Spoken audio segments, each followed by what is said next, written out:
En primer lugar, me gustaría presentar a Asunción Bernárdez. Asunción es profesora titular en la Facultad de Ciencias de la Información de la Complutense. Es directora del Instituto de Investigaciones Feministas en la Universidad Complutense y además es coordinadora del programa de doctorado en Estudios Feministas y de Género, uno de los pocos que hay en este país. Así que, bueno, creo que nos va a ilustrar muchísimo sobre todo. Ha escrito muchísimos artículos, por decir algunos, podríamos señalar uno que se titula Sofía Casanova en la Primera Guerra Mundial, una reportera en busca de paz de la guerra, el viaje de Marina Abramovich y Lady Gaga a través de la hipermodernidad, si compartes tus fans, te doy capital simbólico, o, por ejemplo, modelos de mujeres fálicas del posfeminismo mediático, una aproximación a Millennium 1, Avatar y los Juegos del Hambre.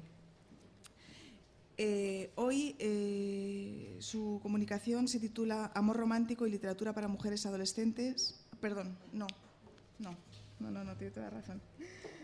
Es que hubo un cambio, aquí sí que hubo un cambio de... No sé si lo tengo en algún... Perdón. Perdóname, Asunción. Efectivamente, tratará sobre la vejez 1970, Simone de Beauvoir. Perdóname, cuando quieras. Bueno, buenos días. Perdonar este pequeño revolú que tenemos aquí al principio. Bueno, yo os voy a hablar, efectivamente, en lugar de hablaros de novelas de mujeres adolescentes, os voy a hablar un poco de otra problemática que no es tan agradable, que es sobre la cuestión de la vejez de las mujeres y planteándola a partir del trabajo que hizo Simone de Beauvoir en un libro que se llama precisamente así, La vejez, de 1970. Bueno, primero es supongo que todas aquí en estudios de género conocemos más que de sobra a Simone de Beauvoir, pero creo que conocemos todas el segundo sexo y el libro sobre la vejez se conoce bastante menos, cuando es un libro que es fundamental porque va a proyectar la temática de la vejez de las mujeres como un elemento a estudiar, a trabajar y también como un elemento de justicia social que ella comenta. No lo hace desde el punto de vista solo de las mujeres, sino que va a hablar de la vejez en general.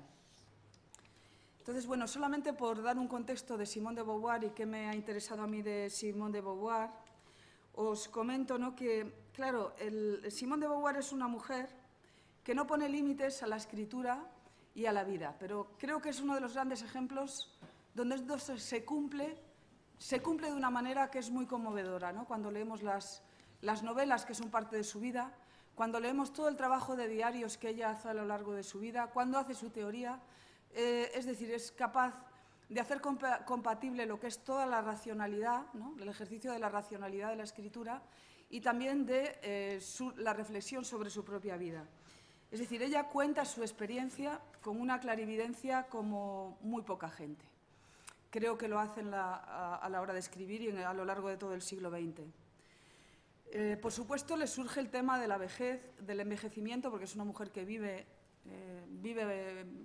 muchos años y le da tiempo a ver la muerte propia y la muerte ajena y hacer una reflexión sobre la muerte. Esto, por cierto, le proporciona unas críticas muy duras a Simone de Beauvoir. Sabéis que una de las críticas que se hace es un poco que era una mujer obscena en el sentido de contar, pues por ejemplo, la decadencia física de Sartre. Ella fue capaz de contarlo en sus textos y esto se la criticó mucho, ¿no?, porque era una mujer que en su escritura no ponía una contención a esa división de lo público y lo privado que tanto nos enseña la cultura a distinguir. Bueno, ella escribe La vejez en 1970, es decir, tiene 62 años. Han pasado 21 años desde que se ha publicado El segundo sexo, que ha sido su gran éxito de público y la que le da un éxito enorme internacional.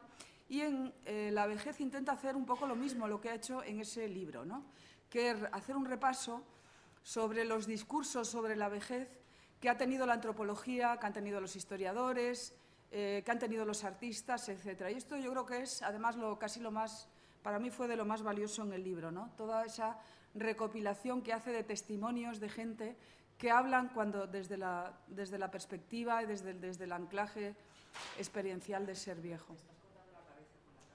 Pues muévela un poquito, sí. Hacia arriba.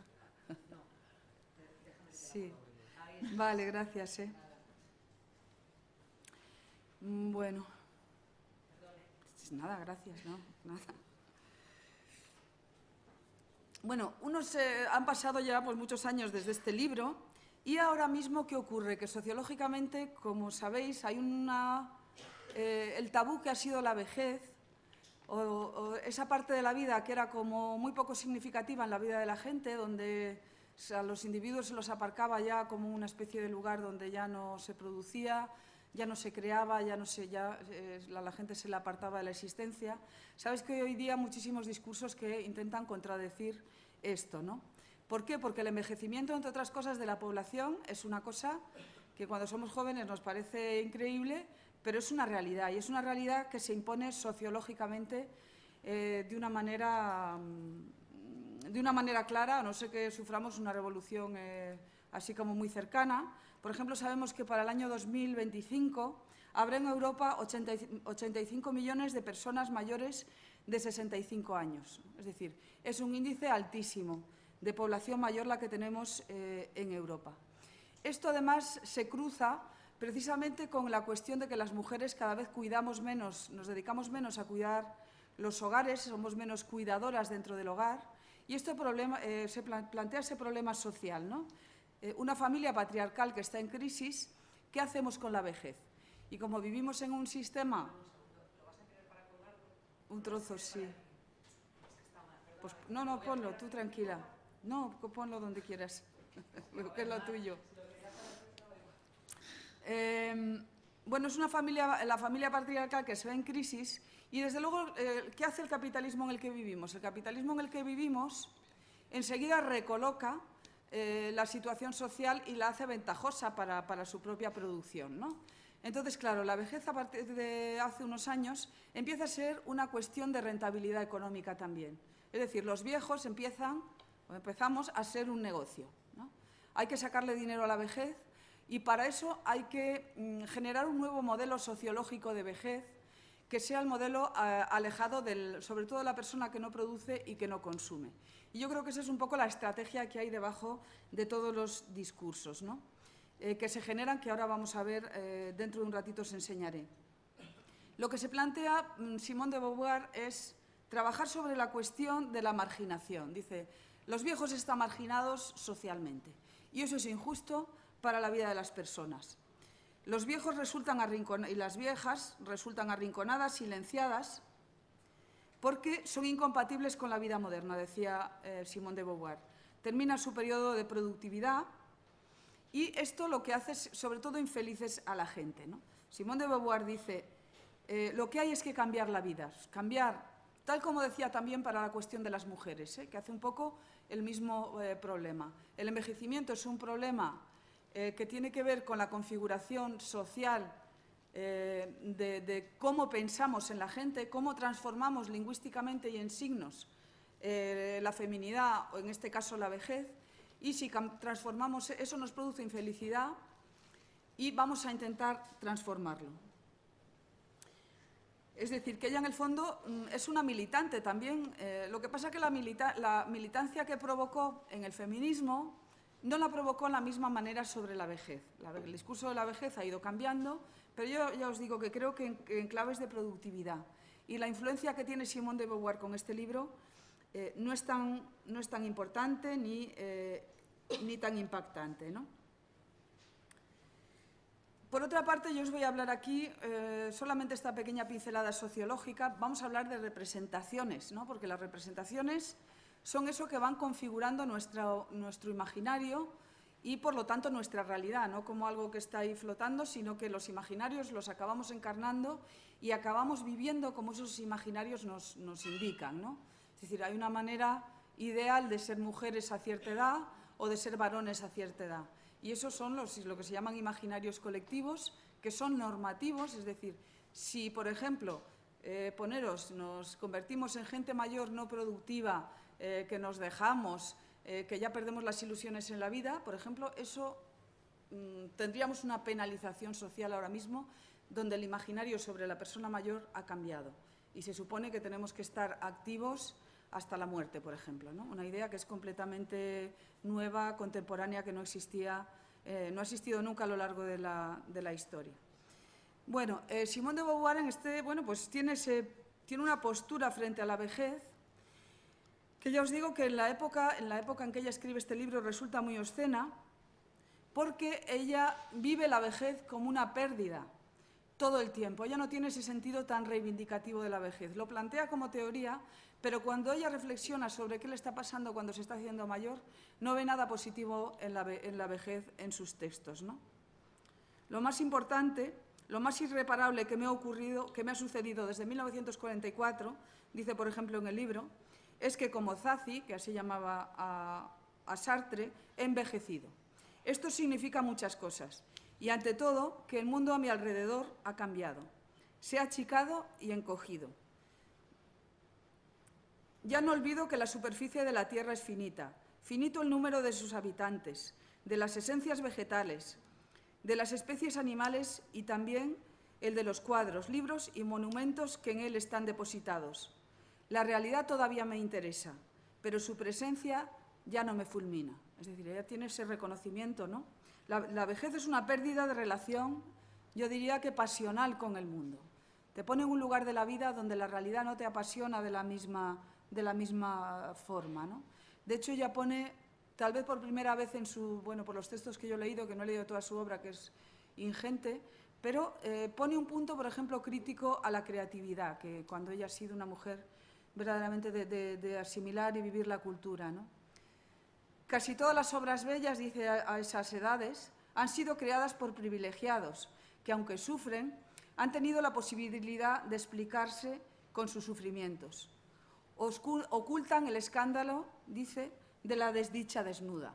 Es decir, cuando uno se siente desdichado, ve todo lo pasional hacia la cultura como también es algo construido, ¿no?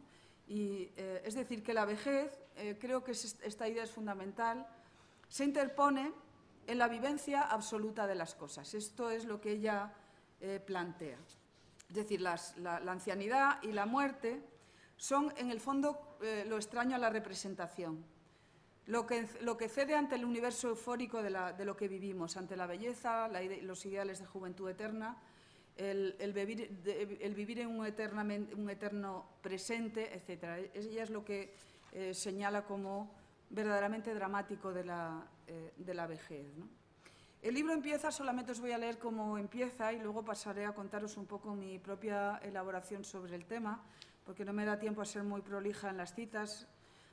Ella empieza el libro contando la historia de Buda, ¿no? Dice, cuando Buda era todavía el príncipe Siddhartha, encerrado por su padre en un magnífico palacio, se escapó varias veces para pasearse en coche por los alrededores. En su primera salida encontró a un hombre achacoso, desdentado, todo lleno de arrugas, canoso, encorvado, apoyado en un bastón, balbuceante y tembloroso. Ante su asombro, el cochero le explicó lo que es un viejo. ¡Qué decadencia!, exclamó el príncipe. Que a los seres débiles e ignorantes, embriagados por el orgullo propios de la juventud, no vean la vejez. Volvamos rápido a casa. ¿De qué sirven los juegos y las alegrías si soy la morada de la futura vejez?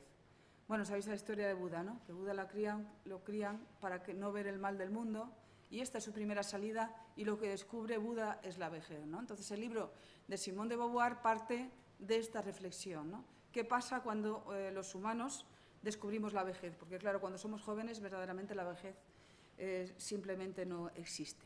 Ella dice que hay una conspiración del silencio alrededor de la vejez, y enfrentarse a esa conspiración del silencio, hablarla, convertirla en signos, convertirla en arte, en imágenes, en lenguaje, es en el fondo oponerse a esa conspiración del silencio que hay sobre la vejez, ¿no?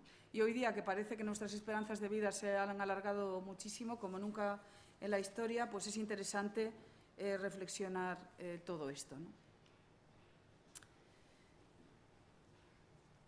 Ella también se refiere de manera especial, por supuesto, a las mujeres y se da cuenta que hay una diferencia fundamental entre el envejecimiento femenino y masculino. Os pongo solamente ahí esa cita. Ni en la literatura ni en la vida he encontrado ninguna mujer que considerara su vejez con complacencia. Tampoco se habla jamás de una hermosa anciana. En el mejor de los casos se la califica de encantadora.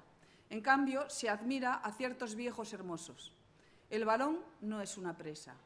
No se le pide ni frescura, ni dulzura, ni gracia, sino la fuerza y la inteligencia del sujeto conquistador. El pelo blanco, las arrugas, no contradicen ese ideal viril. Es decir, ella reconoce esa diferencia entre lo femenino y lo masculino, aunque en otros lugares, desde luego, dice que para los varones, precisamente por esa función de depredación que tienen en la cultura, que se les enseña a ser depredadores, a ser cazadores toda la vida, a ser conquistadores, la vejez también es demoledora para ellos. Solo que, claro, para las mujeres, ¿qué ocurre? Para las mujeres donde los modelos son de belleza, es decir, lo que tenemos para intercambiar en la vida social como valor básicamente es la belleza. Esto es el problema, ¿no? Que las mujeres, en el momento que están desprovistas de belleza, se quedan sin valor de intercambio, por manejar un poco la teoría esta marxista, ¿no? Entonces, bueno, pues sus reflexiones, como os decía antes, esa famosa frase del segundo sexo, de que no se nace mujer, se llega a serlo, es decir, esa construcción de la feminidad, de la identidad femenina como construcción, también lo va a hacer sobre la vejez, ¿no? Entonces, esto yo creo que su discurso va a influir. No es un libro tan influyente como El segundo sexo, pero sí que marca esta idea, sobre todo de idea de construcción, que va a hacer reflexionar sobre todo a las artistas, yo creo, feministas, y que crean en clave de género. Ha sido un discurso importante, ¿no? para recuperar y tener en cuenta el discurso de la vejez y de la decadencia en la representación de las mujeres. Y, por otro lado, ha tenido una consecuencia, porque las mujeres en los últimos años también, esto que se llama, hay un movimiento que se llama de edadismo, ¿no? Que viene de los americanos, que reivindicar el mundo femenino como un mundo todavía activo.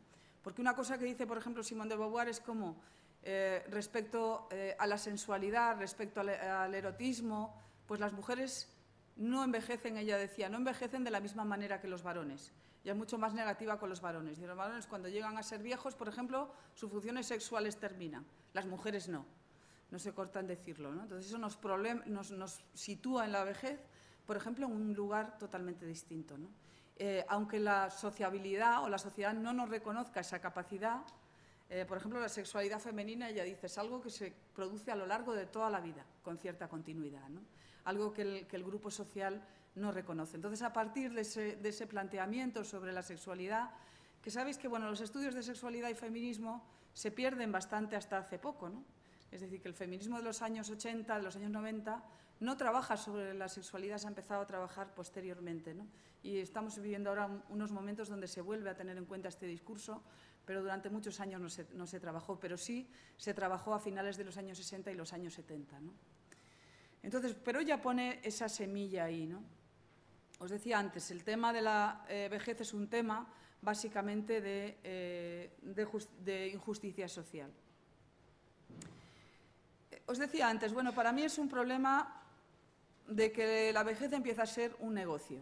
Las mujeres mayores somos objetos también de políticas públicas y también de consumo, de cierto consumo. Hay muchísimo consumo orientado a los ancianos, a las ancianas, etc. Y para que esto funcione, como el modelo es tan negativo de la vejez en los medios de comunicación, es un modelo que prácticamente no existe, se necesita hacer ejercicios de eso que se llama de restitución simbólica. Es decir, hay que hacer económicamente que eso funciona y que es rentable. ¿Y cómo se hace? Los medios hoy día lo están haciendo bastante bien, ¿no? Las 10 ancianas, os he sacado algunas noticias de... Esta no me parece que no viene ahí sí, de estas del 18 de mayo del año pasado, del 2013.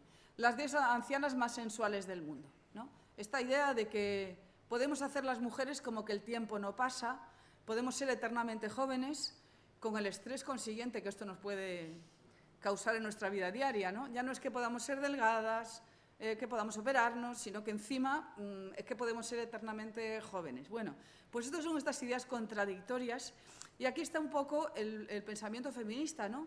¿Qué es lo positivo o qué se puede hacer? Porque verdaderamente decir, bueno, tener imágenes positivas de las mujeres está muy bien, pero al fin y al cabo podemos hacernos esta pregunta, pero al fin y al cabo esto es tan fantasioso como pensar que podemos ser delgadas toda la vida y que, en fin, y que si echándonos una colonia o no sé qué, pues se nos van a caer los hombres encima, como aquella canción de Cher, que me lluevan los hombres, ¿no? Que bueno, que es una fantasía tanto femenina como masculina en el mundo así del pop y tal. Bueno, sabéis a qué canción me refiero, ¿no?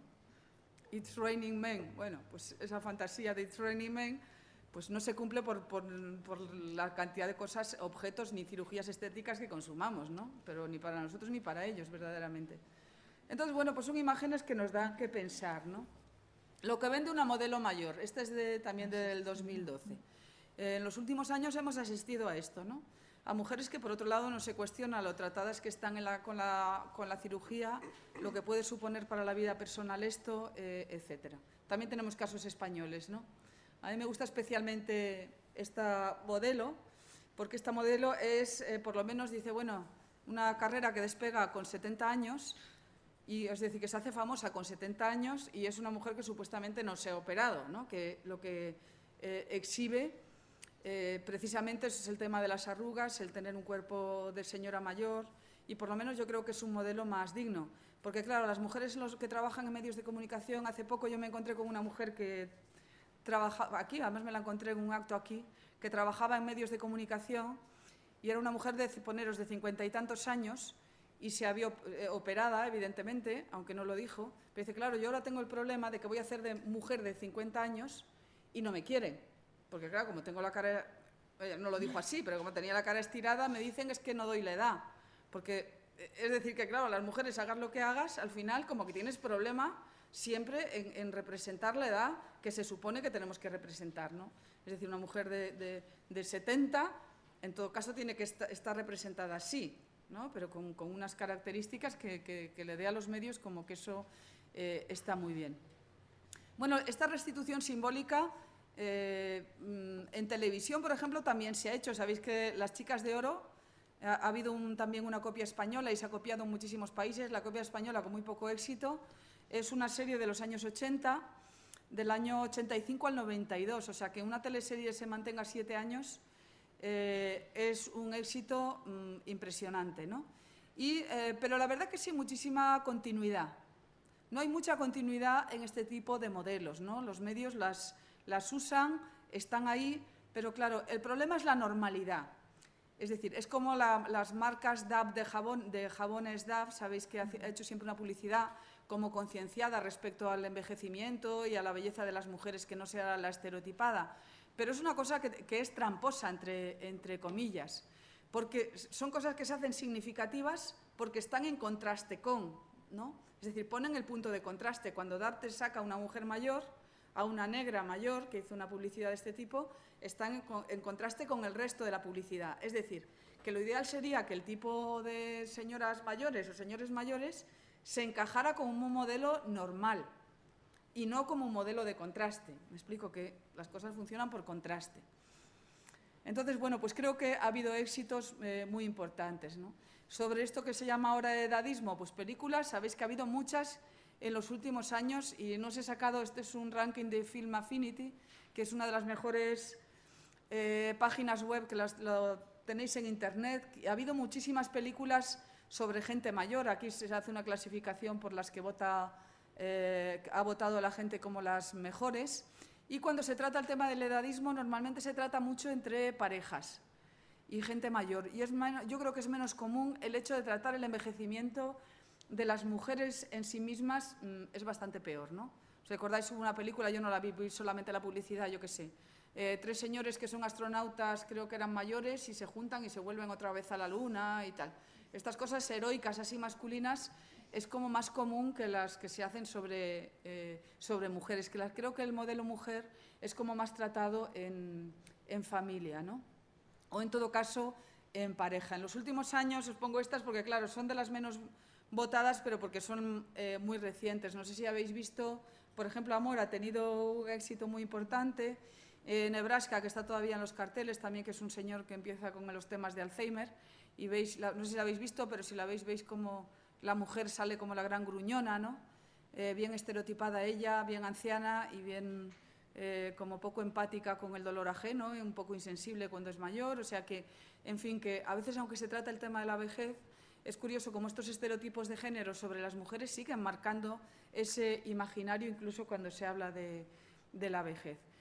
Otra cosa es cuando las mujeres trabajan, bueno, pues yo creo que una óptica un poco de mayor conciencia feminista, ¿no? Por ejemplo, esta película, no sé si la habéis visto, que se llama Las chicas de la lencería, del 2006. Es muy interesante, es una parodia, es una comedia muy eufórica, ¿no? Muy positiva, de unas señoras mayores que cuando, bueno, pues en un pueblo retoman el negocio que habían tenido en la juventud y se ponen a hacer lencerías, de estas películas muy positivas. Hay también una iraní en una peluquería que también desarrolla el mismo esquema, ¿no?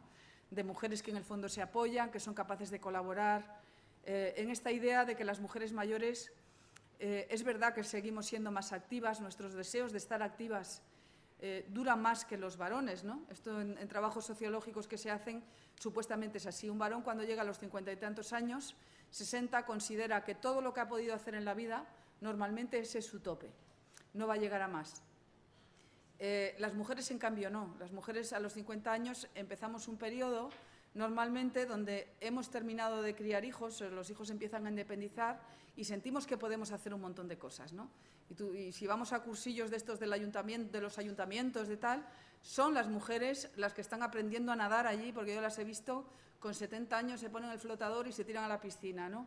Esto nos pasa más a las mujeres, ¿no? Porque en el fondo hemos tenido ese periodo de productividad muy dedicados a los cuidados en muchísimos casos en la vida social. Entonces, entendemos que ese periodo de la vida no lo podemos desperdiciar, ¿no? Entonces, este tipo de películas que están vistas desde este pensamiento feminista, donde las mujeres a los 50 empezamos una especie de segunda juventud, ¿no?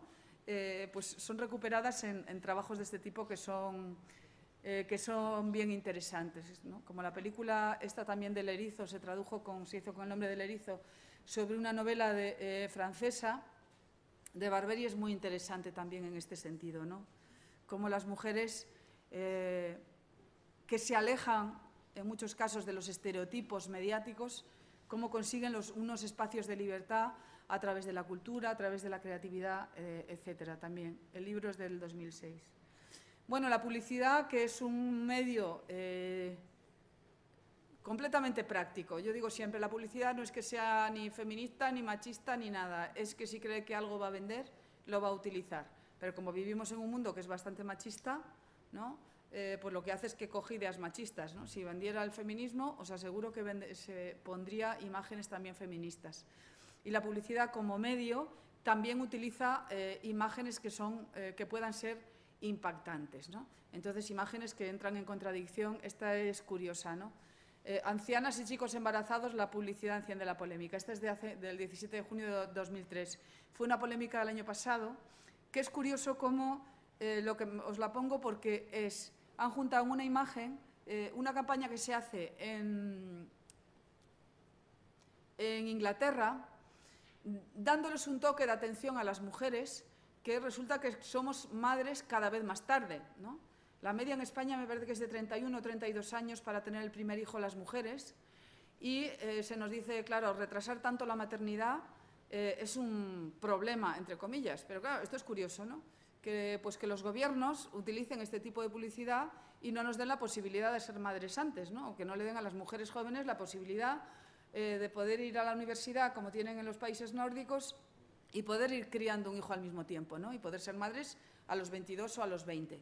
Porque el problema no es que las mujeres no queramos, ¿no? Entonces, por ejemplo, esta imagen es una imagen que produjo muchísimo rechazo porque es una imagen de miedo, ¿no? La vejez siempre da miedo y vincular el periodo productivo de las mujeres con la vejez es verdaderamente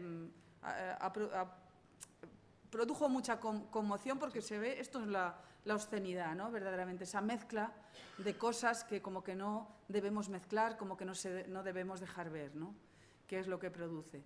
Y, por supuesto, aquí está, también, no sé si habéis visto una publicidad que ha habido por ahí, esto de juntar como la vejez siempre son como está siendo utilizada como los raros, ¿no? Los apartados, pero que ahora podemos empezar a aprovechar, ¿no? Un grupo joven de música las puede coger, integrar en sus videoclips su forma de cantar, su forma de hacer y no hay ningún problema. Empieza a haber este tránsito. También hay un anuncio no sé si os acordáis de un señor mayor que va se supone con su dentadura postiza y abre una Coca-Cola, un anuncio de Coca-Cola, se va a una máquina y abre la botella, se va con los jovencitos y los jovencitos se quedan así como boquiabiertos. Ahora también hay un programa, no sé en qué canal, el otro día lo veía, de gente mayor que le gasta bromas a los jóvenes, ¿no?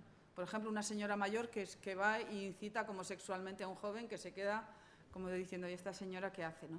Pero fijaros, son cosas como para hacer reír. En el fondo, la pregunta es ¿qué subvierte esto? ¿Verdaderamente estas manifestaciones subvierten un sistema que es muy rígido o verdaderamente no subvierten nada, ¿no? Sino que, bueno, están ahí, nos hacen en un momento reír, pueden ser graciosas o no. Yo creo que subvierten poco, ¿eh? Es decir, que las cosas más... El objetivo que tiene todo esto, ya os digo, en el fondo es alterar ese modelo simbólico del estar al margen de, etcétera. Bueno, esto es Victoria Sendón de León, imagino que habréis visto esta imagen, que se ha publicado, se ha hecho fotografiar con toda su... En este caso, sí, es como un elemento reivindicativo, artístico, ¿no? Donde las mujeres reivindican, esto lo han hecho las mujeres, los cuerpos viejos, como, bueno, pues aquí estoy yo y aquí estamos todavía al mismo nivel que están las mujeres jóvenes.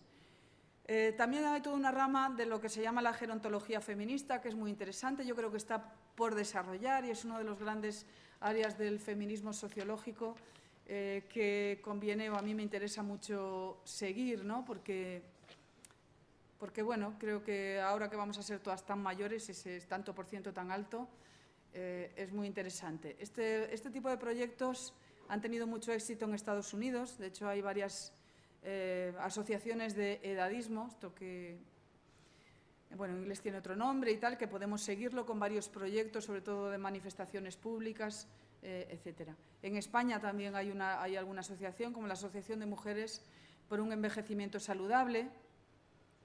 Y todo esto, bueno,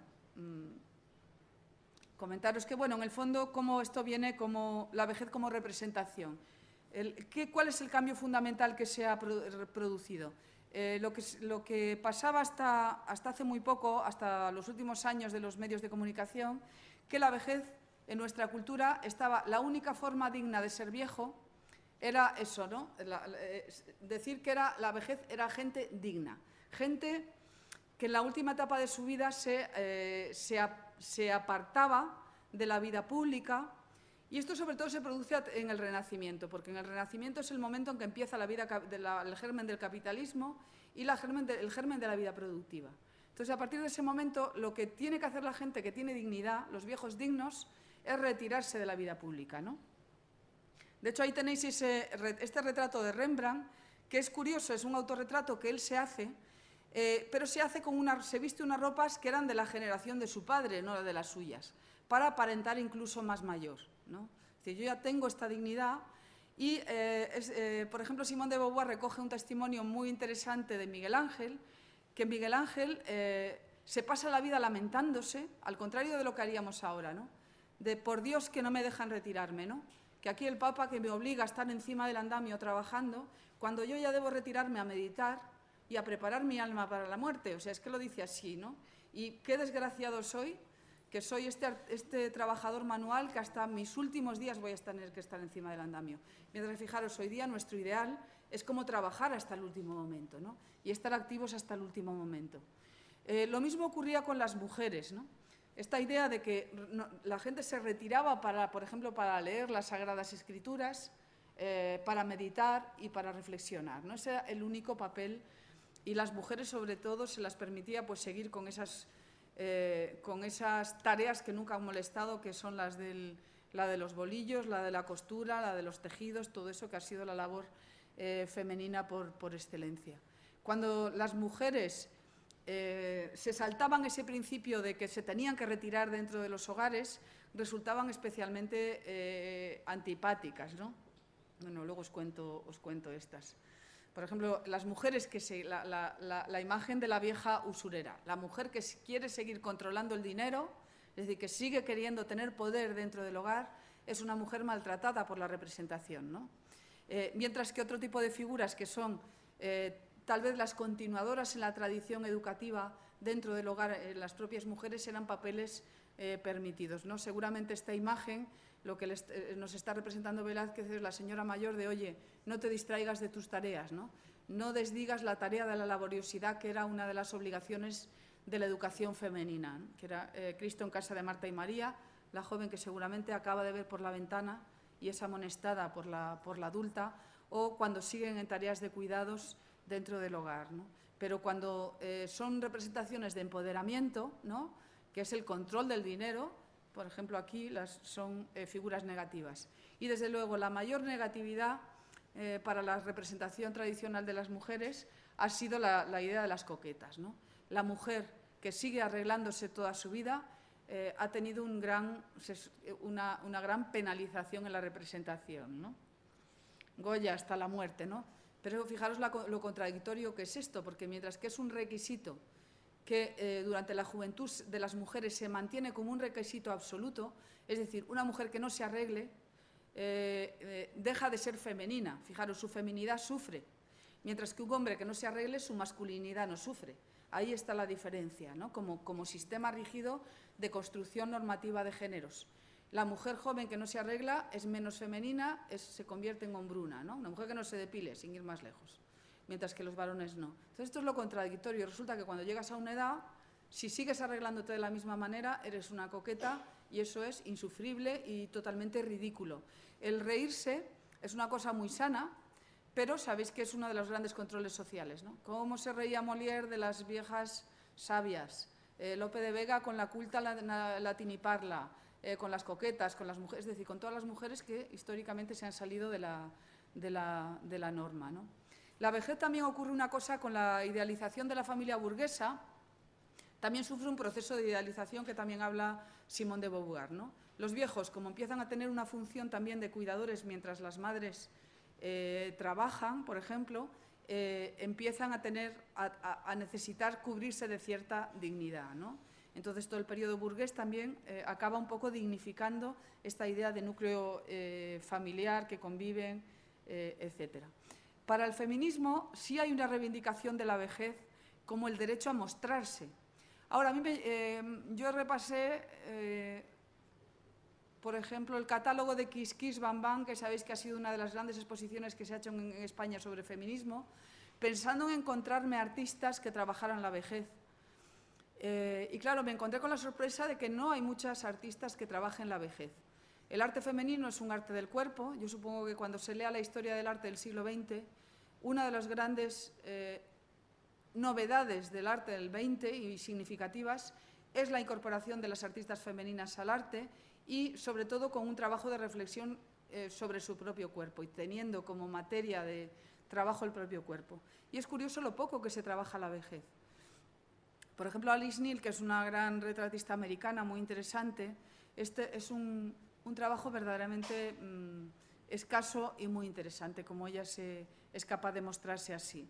Otra artista interesante que trabaja mucho sobre la precariedad de los cuerpos, la alemana Kiki Smith, también tiene un trabajo interesante donde mezcla la decadencia, es que me he equivocado de imagen, pero hay una parecida de una Venus, donde está gorda, con la carne caída, mucho más vieja y representada así, ¿no?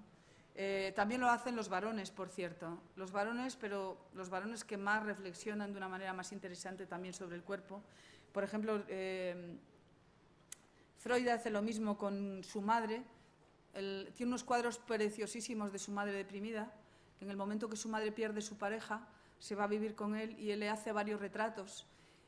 Y tiene retratos muy hermosos de su madre, que no son nada negativos, ¿no? Mientras su madre está verdaderamente postrada y tal, él hace estos retratos que son verdaderamente conmovedores, ¿no?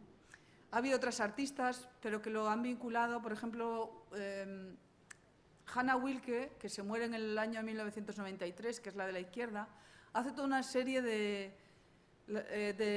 imágenes que, bueno, que están verdaderamente en el límite, porque nos hieren muchísimo, porque ella se muere de cáncer de mama, su madre también está enferma de cáncer, se mueren las dos, y hace una serie de retratos con ese cuerpo de su madre y su propio cuerpo, ¿no? Comparando y poniendo en relación los dos cuerpos siempre de una manera muy, muy conmovedora, ¿no?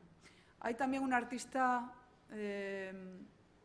japonesa muy interesante, que es Niwa Yanagi, que hizo toda una serie sobre mis abuelas, en las que amigas suyas jóvenes se disfrazaban de ancianas y se ponían en situaciones les decía, ¿cómo os imagináis que vais a ser de mayores, ¿no? O cómo os gustaría ser de mayores. Entonces, hay una serie de fotos que son muy interesantes, muchas haciendo deportes de riesgo, pues viajando así como señoras de alto standing, y esta es una serie, una artista también muy interesante, ¿no?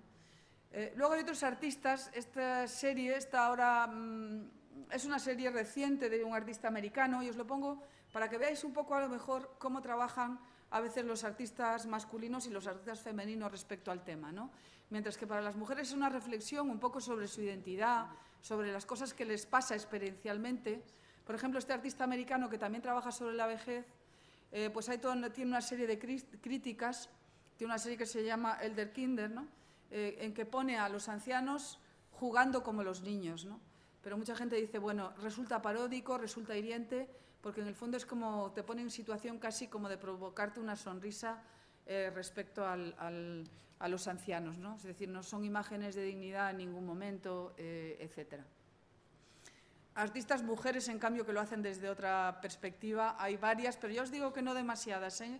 En el rastreo, Matkin es otra, americana, que, bueno, como veis ahí, no solamente trata el tema de la vejez, del envejecimiento, sino también el tema, otra vez más, de la mastectomía, etcétera, ¿no? Y tenemos en España, yo creo que el trabajo más interesante es el que hizo Ana Casas, que igual hace un trabajo con su abuela, de recuperación un poco de memoria y de presencia en el arte de las mujeres ancianas, que desde luego es muy conmovedor, ¿no? Y bueno, ya creo que me estoy pasando de tiempo, ¿no? Estás ahí ya desesperada. Ya me callo, si luego tenemos tiempo de debatir un poco. Estoy a vuestra disposición. Muchas gracias.